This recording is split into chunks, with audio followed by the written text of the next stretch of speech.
इकडे नवी मुंबईच्या बाजारात भाजीपाल्याची आवक सुरळीत आहे, कारण या बंदमध्ये माथाडी कामगार सहभागी झालेले नाहीयेत। माथाडी कामगारांच्या या आंदोलनासंदर्भातलं मत आपल्याला जाणून घ्यायचं, मात्र तत्पूर्वी पुण्यात काय स्थिती आहे आढावा घेतला आमच्या प्रतिनिधींनी। आपण आता आहोत पुण्यातील कृषी उत्पन्न बाजार समितीमध्ये।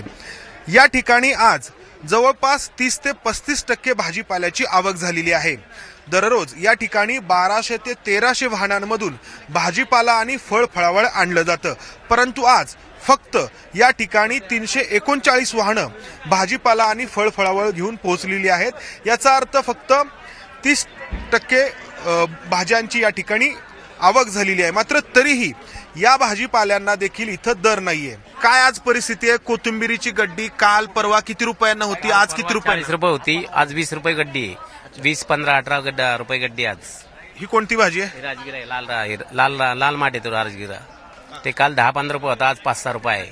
आणि ती पालक दिसते, पालक काल 15 रुपये होता, आज 8-10 रुपये पालक आहे। काय परिस्थिती आहे आज परिस्थिती एकदम हलाखीची आहे। म्हणजे कसं गिराईक नाही बाजारात, मालाची आवक थोडीफारच झालेली आहे, पण कालचे माल जास्त शिल्लक आहेत म्हणलं मार्केटमध्ये, त्यामुळं आणि गिराईक नसल्यामुळे दर कमी झाले। दर नाहीये, एक तर आडत बंद केल्यामुळं आणखी वाटोळ झाले। आडत्यांना जी आडत शेतकऱ्यांकडून मिळायची होती ती मिळत नाही, व्यापारी काही भाव मागतात, त्यामुळे आणखी शेतकऱ्याचे माझे नुकसान होते।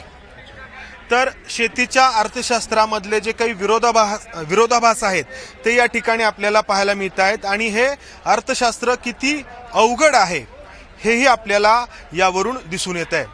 कॅमेरामन विजय राऊतसह मंदार गुंजारी, एबीपी माझा, पुणे।